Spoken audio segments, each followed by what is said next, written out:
Oi, tudo bem? Oi, tia, tudo?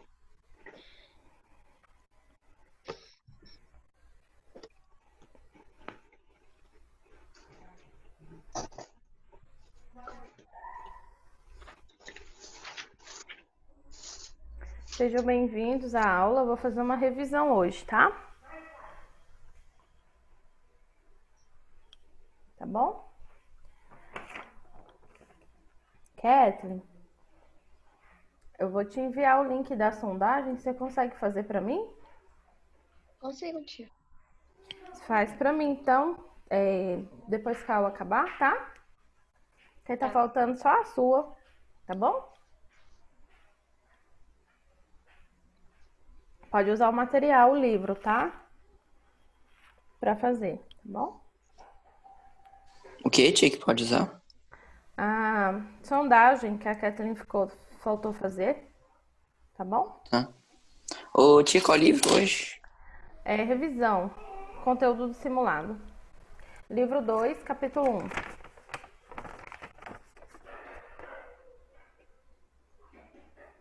Na verdade, capítulo 1, Geografia. Livro 2, capítulo 1.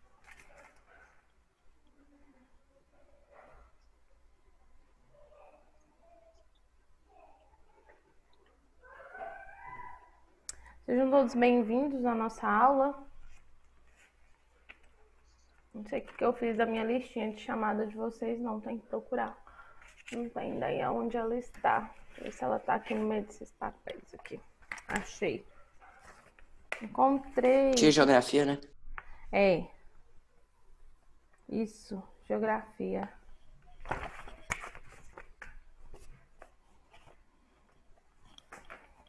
Encontrei aqui. Gente, cadê o Rodrigo, hein? A aula que antecede simulado, ele não tá assistindo.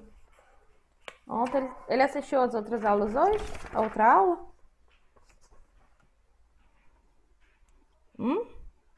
Sim, não. Tipo, acho que eu escutei a voz dele na aula, não é certeza. Vocês viram o Rodrigo na outra aula? Sim. Sim? Ele anda faltando as minhas aulas. Fala que não, mas ele anda com muitas faltas. Depois eu vou fazer o somatório dessas faltas. Quem é essa pessoa aqui que tá tudo preto?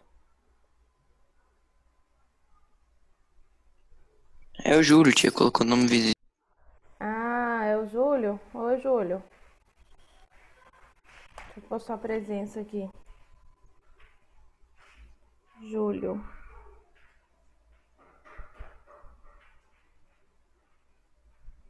Pronto. Meninos, sondagem, rapidinho então. Valia 4 pontos, cada questão valia 1 ponto. Só foi 4 questões, eu só fiz de 4 questões porque ela não é objetiva, tá? Ela é subjetiva. Então, a Ana Clara ficou com 3,5. Rodrigo não tá. Vitor Gabriel ficou com 4. Yasmin, 3. Gabriel Aviles não está. Júlio, 2,5. E João Vitor Tia, ficou agora a com maior 4. pontuação. 4 pontos, cada uma valia 4. Oh, cada um valia 1 ponto. Eu fiquei com quanto, tia? 4. 4 pontos. Júlio, 2,5. Yasmin, 3. Vitor Gabriel, 4. Ana Clara, 3,5. Tá? Gente, hoje vocês vão ouvir o Isaac. O Isaac tá aqui em casa hoje. Então, essa risadinha é dele brincando com a prima, tá? Todo mundo tá me ouvindo bem? Então, vamos lá. Vamos para a revisão. O que eu quero que vocês façam? Aquilo que vocês não marcaram, se vocês quiserem marcar, vocês marcam, tá? Alguma coisa que eu explicar aí, se você quiser fazer a anotação do lado no próprio livro, pode fazer. Fiquem à vontade, critério de vocês, tudo bem? Então, vamos lá.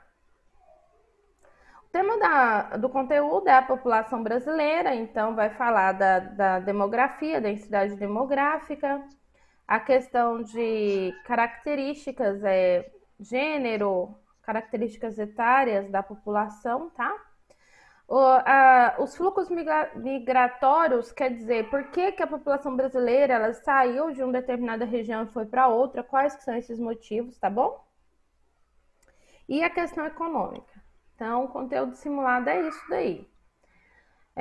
O livro, então, ele vai falar, né, sobre a demografia. A demografia, meninos, é o estudo da população.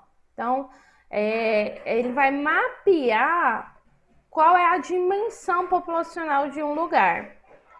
Vocês estão... Deixa eu só fechar a porta aqui, que a porta abriu. Vocês estão ouvindo muito barulho? Sim, né? Então, peraí.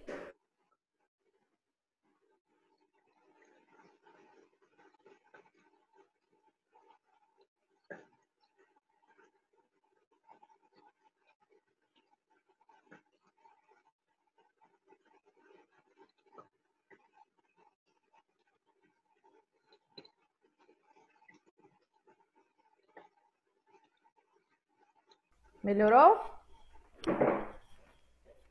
Então, vamos lá. A demografia, então, é ela que vai estudar a população de uma região. Então, ela vai estudar como que ela está distribuída. E população, vocês já sabem o que é, né? É o conjunto de pessoas que vivem em um lugar, em um território.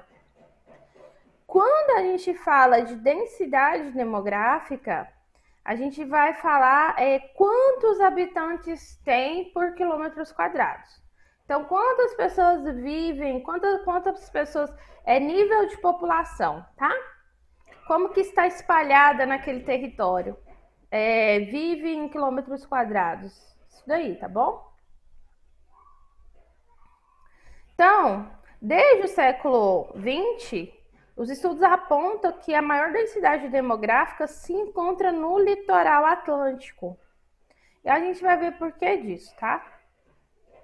Então, o crescimento na população brasileira, né? O primeiro estudo foi feito no ano de 1872. E aí, onde eles puderam realizar os censos, né? Que é aqueles estudos que são feitos a cada 10 anos, para descobrir o desenvolvimento demográfico do país. Isso é de cada região, tá? Ou seja, cada estado, cada região.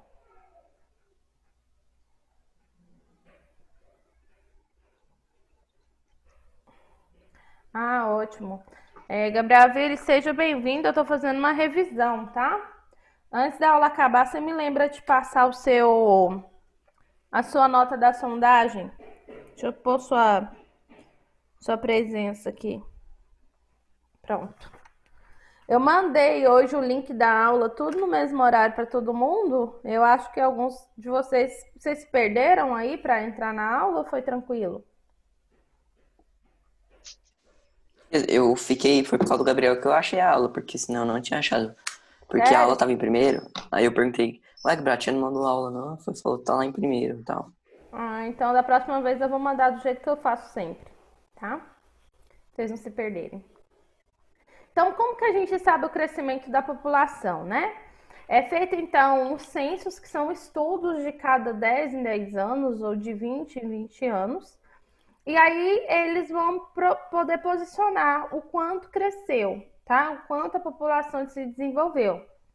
Então, no decorrer de 140 anos, estimou-se que a população brasileira cresceu quase 20 vezes, tá? Esse gráfico aqui é só para demonstrar esse crescimento, né?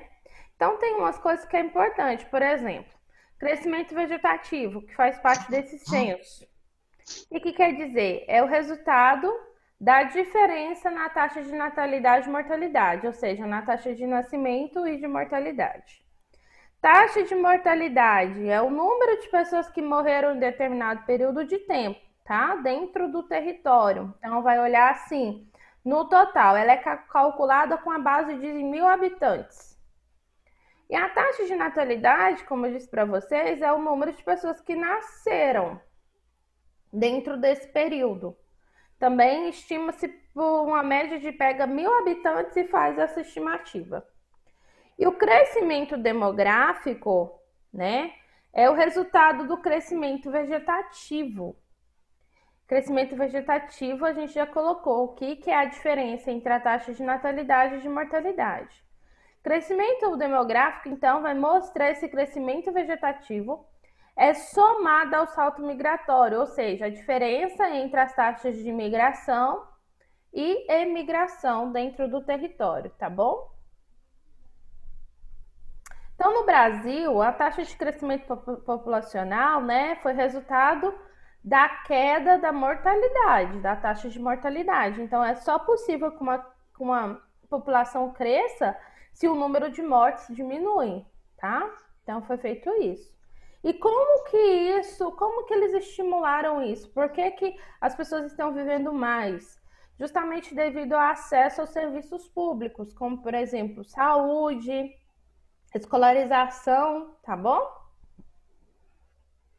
Também é pesquisado a taxa de fecundidade, quer dizer o seguinte: quantos filhos uma mulher ela quer ter, entendeu? Número de filhos por mulher. Quantos filhos uma mulher em idade fértil ela tem? Então também é medido isso também, tá? Mas o que se percebeu é que na década de 70, 1970, essa taxa de fecundidade ela teve uma queda, né? Ela teve uma queda mais acentuada.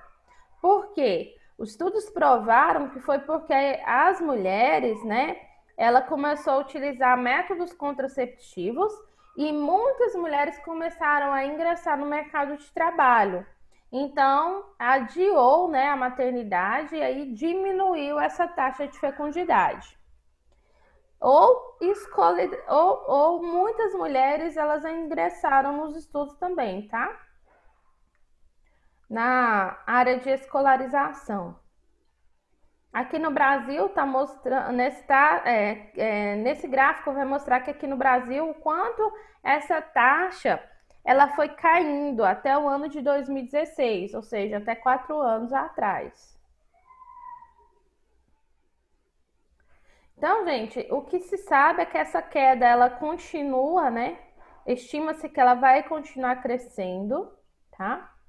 Porque tudo indica que as mulheres cada vez mais elas tomam decisões de que elas não querem a maternidade no momento, tá? Alguma pergunta até agora? Não? Tranquilo? Então vamos falar então das características etárias e gênero da população brasileira. Então nós vamos falar das características em relação à idade e gênero, né? Homens, mulheres. Então vamos lá. O percentual, quando a gente fala de característica etária, é um percentual. Quem riscou minha tela? Esqueci de desabilitar. O ruim é que vocês riscam a tela, todo o texto que eu passar, deixa eu apagar isso aqui. Todo o texto que eu passar vai ficar riscado. Fica ruim de acompanhar. Às vezes dá vontade de deixar, sabe? Pronto. Mas eu sei que foi sem querer, tenho certeza. Vocês não vão ser igual os meninos do sexto que vai lá e risca só pra ver eu apagando depois. Eu acho que eles gostam de me ver lá ativando a borrachinha pra apagar depois. Pessoal, ativa a câmera aí, por favor, quem tá com a câmera desativada, tá? Oi, tia, foi eu que fiz. Desculpa, viu? Sem querer. Então tá bom, tudo bem. Gabriel, tá faltando muita aula. Falta não, viu? Hoje é revisão para o simulado de amanhã. Qualquer dúvida, se pergunta. Tá bom? Está perdoado também, Gabriel. Então, meninas, continuando. Então, essa característica, ela é feita do levantamento de quantos jovens se tem, quantos adultos e quantos idosos tem, tá?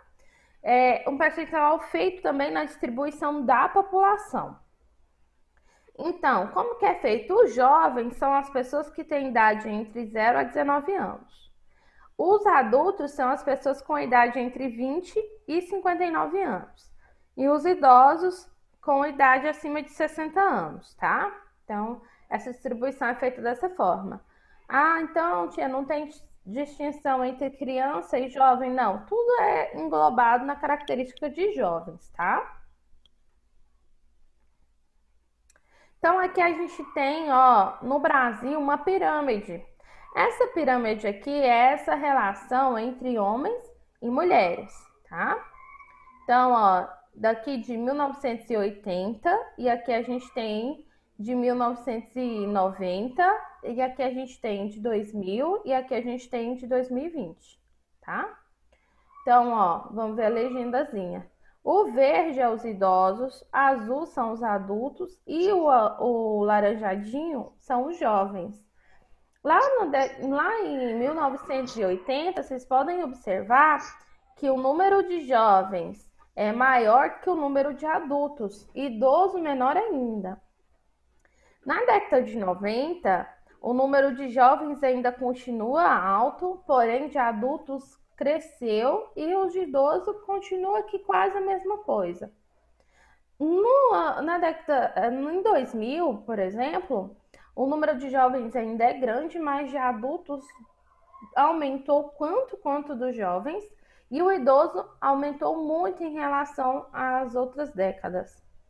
No ano de 2020, que é a estimativa para esse ano, gente, a gente vai ter mais adultos do que jovens e mais idosos ainda, tanto homens como mulheres.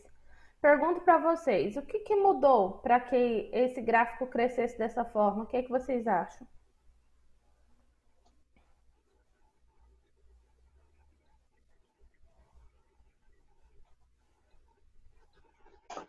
Alguém? Por que que o número de adultos e idosos para esse ano nosso de 2020 cresceu muito se comparado ao ano de 1980? Eu acho, tia, que é tipo assim, antigamente as pessoas tinham mais filhos do que hoje em dia. Aí esses filhos hoje já cresceu, já tá adulto, e hoje em dia não tem mais, tipo, não tem mais tanto filho. Isso mesmo. E isso por quê? Porque as mulheres elas têm decidido cada vez mais ingressar no mercado de trabalho, né? Elas decidiram cada vez mais procurar a educação, a estudar, se profissionalizar. E aí, com isso, a maternidade ficou para segundo plano. Isso mesmo. Então, olha só, atualmente, né, o Brasil ele tem passado por um processo de bônus demográfico, que é também chamado de janela de oportunidade demográfica ou dividendo demográfico. Como que isso é feito, né? Isso é uma característica que soma o aumento da proporção das pessoas em idade de trabalhar, tá bom? E também em relação à população dependente, como as crianças e os jovens. Então, quando a gente fala de janela de oportunidade demográfica, quer dizer que eu tenho muitos adultos para trabalhar, então eu vou ter um crescimento econômico maior. Mas quando eu falo de dividendo demográfico, é que também o número de pessoas que dependem dos adultos também são grandes, que no caso são as crianças e os idosos, tá?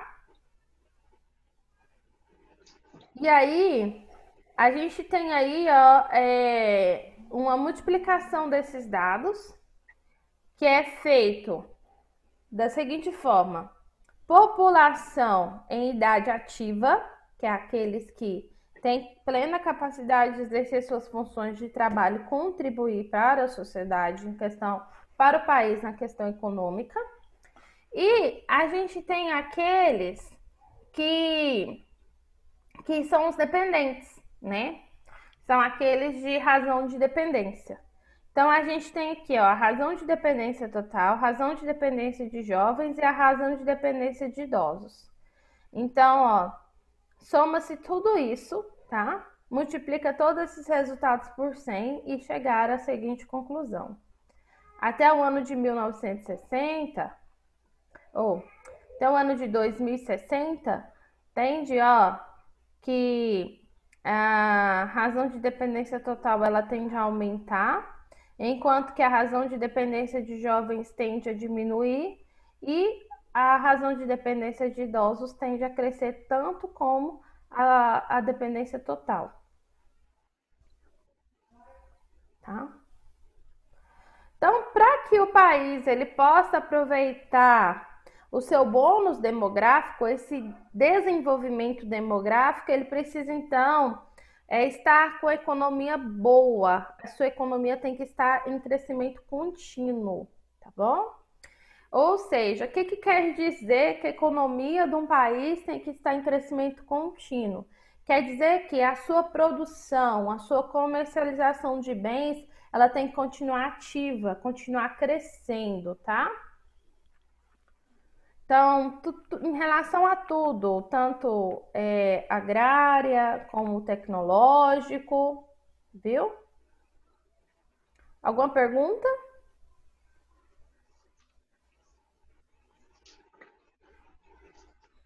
A população brasileira em relação ao seu crescimento demográfico, né?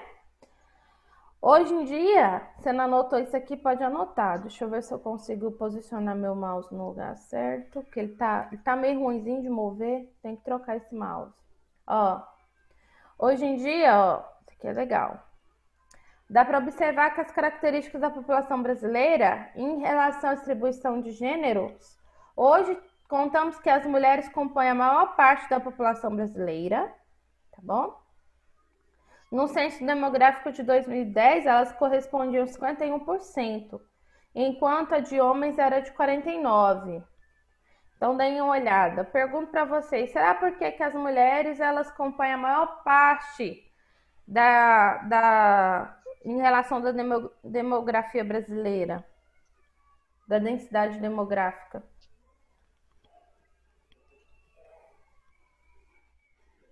Você sabe por que tem mais mulheres do que homens vivos no nosso país?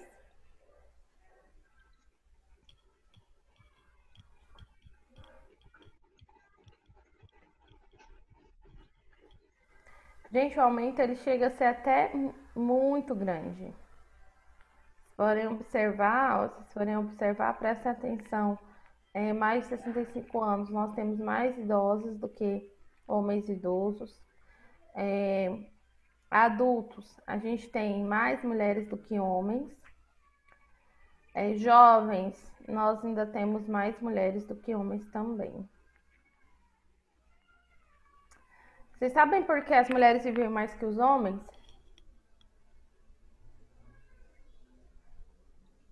Por que a expectativa de vida feminina é maior do que a expectativa de vida masculina?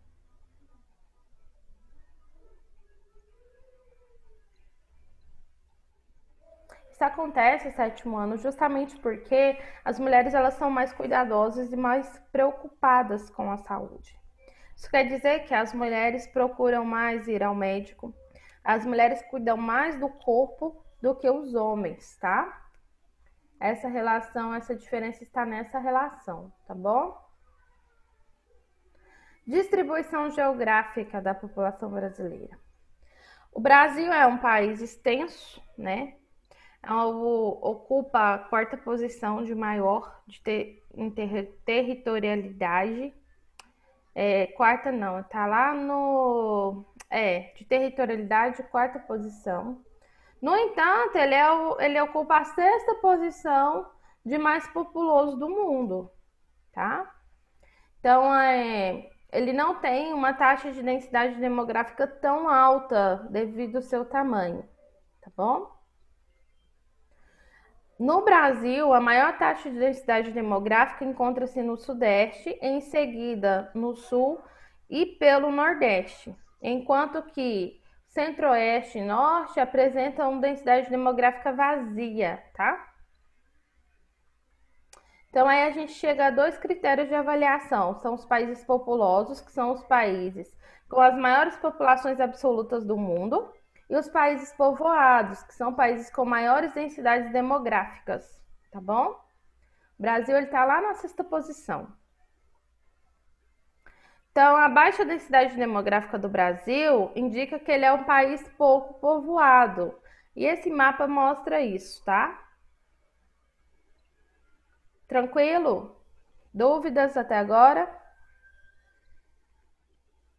Sim, não? Preciso saber de vocês. Vocês têm dúvidas? Deixa eu dar uma adiantadinha aqui. Para ver se dá tempo de eu falar de tudo. Eu acho que não vai dar tempo de falar de tudo, mas o restante é super tranquilo. São coisas que vocês conseguem ver por conta própria, tá? Então, os fluxos migratórios, né? A gente sabe que o deslocamento, né, da população, ela é ou temporária ou permanente. E os principais motivos é esse aqui, ó. Envolvimento de questões socioeconômicas, tá? São pessoas que migram em busca de melhores empregos, salários ou em busca de terras mais baratas para plantar, tá bom? Alguns casos também, eles estão fugindo de secas ou da violência. Então, quem não marcou isso aqui pode marcar, legal. Então, migrações, miscigenação, diversidade étnica, né? Vocês sabem que as migrações a gente já entendeu por que elas acontecem, quais os motivos delas acontecerem. Quando eu migro, eu estou saindo da minha cidade e estou indo para outra dentro do meu próprio país, tá bom? Isso é migração. Emigração é quando eu saio do meu país para viver em outro, tá? Migração, eu estou mudando só de estado. Emigração, eu mudo de país. Existe essa diferença. Então, os portugueses contribuíram muito para isso, desde a chegada deles aqui, tá? Deixa eu adiantar. Os fluxos migratórios internos. Por que eles acontecem, né? Então, ó, a necessidade do povo de conhecer, povoar, tomar posse, né, da colônia, provocou essa ocupação no país desde o século XVI. Então, a primeira área apropriada, né, a primeira área que ela sofreu esse fluxo migratório foi o litoral brasileiro devido à exploração do pau-brasil e à plantação de cana-de-açúcar, tá? E também descoberta do ouro, as drogas do sertão, tudo isso possibilitou. E aí, gente, teve uma mudança, né, depois desse processo imperial, colonial, nas atividades econômicas. E aí, a partir da industrialização, que foi construindo, então, as estradas, o país, então, ele integrou uma população que começou a migrar, né, sair do seu território em busca de outro território. Aí o livro de vocês traz esses processos migratórios aqui nesses mapas, mostrando, né, os principais fluxos. Então, a setinha aqui é a demonstração desses principais fluxos que aconteceu desde 1950 a 1990. As migrações internas, então, aconteceu nesse período, foi marcada, né, pela migração nordestina em direção ao sudeste, ao centro-oeste, a uma parte da região norte. E aí, gente, eles tiveram aí, a maioria deles foram rumo ao sudeste por causa da industrialização, atrás de melhor emprego, tá? E depois, um outro estado que sofreu uma migração intensa foi o centro-oeste, quando construiu a capital do país, que é Brasília, né? Então, teve esse grupo aí. Aqui uma demonstração desse processo. Quais são os fatores que contribuíram depois para que as pessoas pudessem retornar, né? Foi justamente o aumento de investimento nas metrópoles nordestinas, né? A desmetropolização, que seria o quê? Onde os centros urbanos eles começam então a perder sua população para cidades menores, ou seja, as pessoas saem da cidade grande e vai para o interior. Esse processo é chamado de desmetropolização, tá bom? Isso aconteceu na Bahia, principalmente no ano de 2004 a 2009, tá bom? A diversidade étnica da população. Então, vamos falar de idade, né? Então, vamos lá. Todos esses dados que falam de etnia são dados levantados pelo IBGE, tá bom? O IBGE é que faz esses levantamentos. E aqui, gente, ó, o censo demográfico feito em 2010 comprova que 43,1% dos brasileiros se declaram pardos. A idade não, gente, desculpa, ninguém me falou. É relacionada à raça, à cor, tá? Eu falei de idade. Se declaram pardos, 47,7% se declaram brancos e as outras declararam pretas. As que se declaram pretas representam 7,6% do total e 0,4% declarou indígena e 1,1% amarelo e 0,1% indicou que não tem nenhuma categoria a declarar. Por que a gente tem essa miscigenação étnica no nosso país? O que vocês acham? Por que nós temos esse resultado hoje? Devido ao quê? Aos portugueses misturados com os indígenas. Isso, portugueses que se misturou com indígenas, que se misturou com africanos e que se misturou com todos aqueles outros que vieram migrados de lá para cá, né? Aí a gente teve italianos, alemão, irlandeses, todos eles vieram para cá em um período, tá bom? Então, gente, vamos falar um pouquinho de economia, só para a gente encerrar, porque o nosso tempo já está acabando. Economia, então, ela é feita segundo, assim, faz um levantamento, né, de todas as riquezas que aquele lugar ele tem, tanto de bens como de serviços, tá? E aí, quando esse levantamento é feito, tanto de bens quanto de serviço, é chamado de produto interno bruto.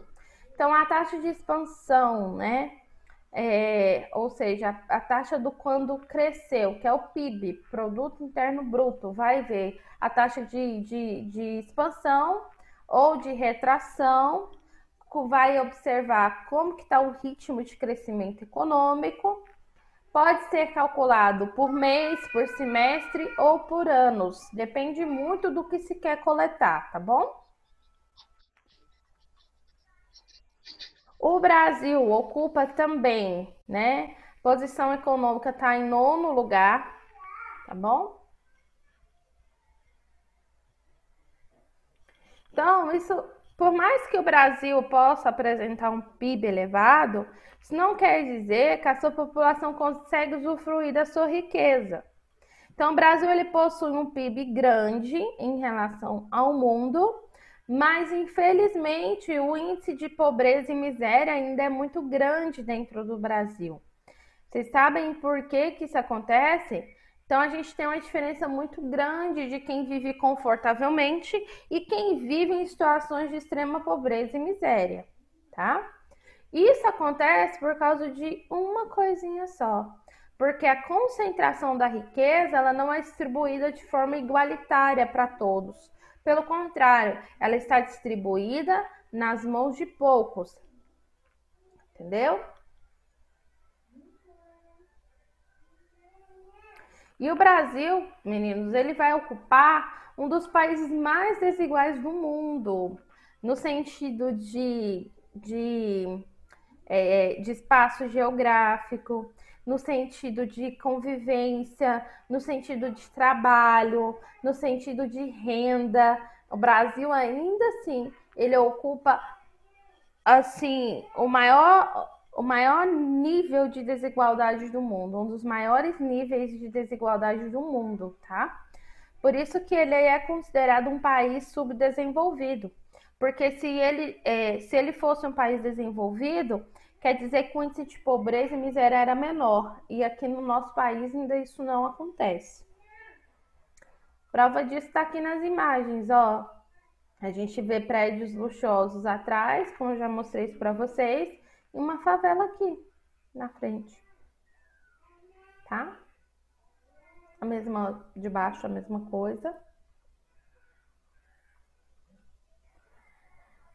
Então, aqui vai tratar essas faces dessas desigualdades. É claro que, infelizmente, né, as regiões com maiores desigualdades sociais são as que apresentam o mais índice de miséria e pobreza dentro do nosso país. Vem de pessoas escravizadas com mão de obra barata, tá bom? Aqui vai tratar já como que é um cenário de crescimento econômico e social. É onde a gente fala do Índice de Desenvolvimento Humano, que foi o que eu pedi para vocês pesquisarem e apresentar um trabalho sobre isso. O Índice de Desenvolvimento Humano, ele vai priorizar 3 categorias, que é o conhecimento, que é a educação, padrão de vida, que é a renda, e uma vida longa e saudável, que é voltado para a saúde, tá? Como que eu sei se esse crescimento ele tá bom, se ele está crescendo? Aqui tem a média. Alto é acima de 0,8, muito alto. Alto acima de 0,7 a 0,79.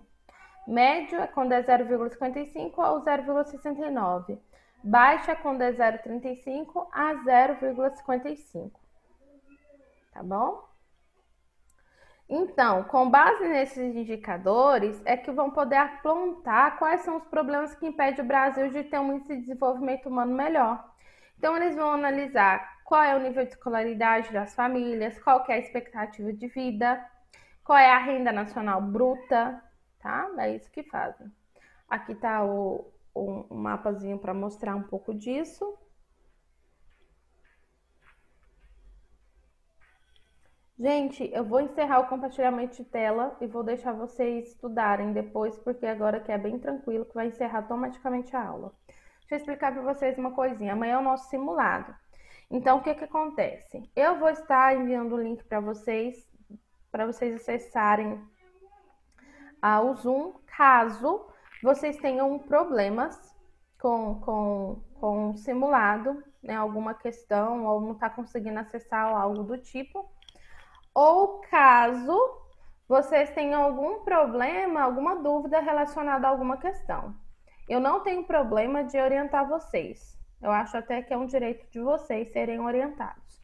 No entanto, como é um simulado, é prova, não pode usar material. Então tem que estudar, tá bom? Era isso que eu queria falar para vocês. Vou estar online das 2h50 até as 3h30, 40 minutos. Se você não tiver nenhuma dúvida, tá super tranquilo nas minhas disciplinas, pode ficar tranquilo e nem precisa acessar o Zoom. Mas se você tem dúvidas, está com algum problema, alguma questão, acesse e tira sua dúvida. Outro detalhe importante, o simulado ele vai iniciar às 1h30 da tarde e ele será encerrado às 15h30, tá bom?